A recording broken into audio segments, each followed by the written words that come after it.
I mean, if you could bottle what you achieved, Yaz, I mean, Yeah. please can I buy some shares in that company? I mean, you know, there were so many wins. You made it to #1 in the country as a junior. You were under 12s, under 13s, under 14s, under 16s, GB national singles champion. I mean, looking back, that just makes me smile. It must make you very, you know, just smile Yeah. about what it was you achieved.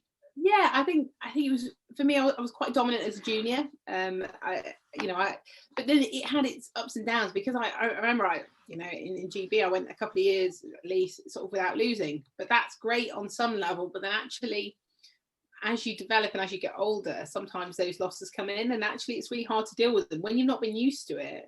Yeah. There's another guy I spoke to before about this, about George Morgan. I don't know if you remember him. He was incredibly dominant as a junior, world junior #1. He won Orange Bowl twice. He did all these things, and then actually transitioning to the senior game, it's very, very different and very difficult at times. So I think it's great. It is to have all these wins, and I'm really grateful. I worked my socks off to get those wins. I sometimes also think it's really important that you learn to lose as well. Like, you have that balance of playing at different levels, and if you are winning lots, maybe you need a tougher challenge. And actually just finding those balance of playing, when I'm talking to kids, parents will say, they lost or the weekend or whatever, and I'm thinking, but it's sometimes you learn more from those matches than you do from the ones where you won. So I've had some amazing experiences. I won a lot as a junior, but almost too much, I think, at times. It's a really interesting point, Yaz, in terms of that that learning to lose, isn't it? Kids come off absolutely distraught that they've lost, yet I've watched them play and they've played brilliantly. Yes. And how do we as coaches, how do we as parents, how do we get that message home that it's not all about the winning and losing?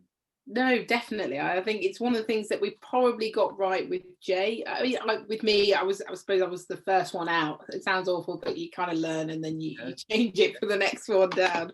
And with Jay, it was always about, how did you play? And then, did you win? Rather than, the first question when parents come off generally is, did you win? And it's just kind of reframing that and saying, well, actually, how did you play first? And, because I think for Jay, he was different. He was still very, very good junior. He won a lot. He was sort of top 10, I suppose, in the country. But we were really lucky just in the Midlands.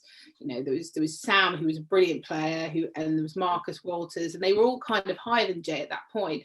So it was just nice to be around that pack, but maybe not have so much pressure on you as being the #1 and all those things.